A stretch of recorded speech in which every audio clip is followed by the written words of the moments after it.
പറയുന്ന പോലെ പറയണേ. കിട്ടാത്ത മുന്തിരി പുളിക്കും. സ്വീറ്റിപ്പാ പറഞ്ഞോ, വേവേ പറ.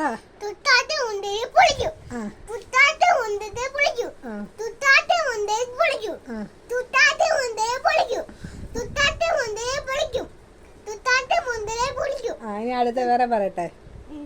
വേണമെങ്കിൽ ചക്ക വേരിലും കായ്ക്കും.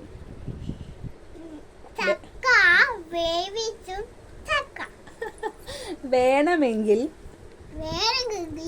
ചക്ക വേരിലും കായ്ക്കും. വേഗം പറ. വേണമെങ്കിൽ ചക്ക വേരിലും കായ്ക്കും. കിട്ടാത്ത മുന്തിരി പുളിക്കും പറഞ്ഞേ. പുളിക്കും. Bye bye. തുത്താത്ത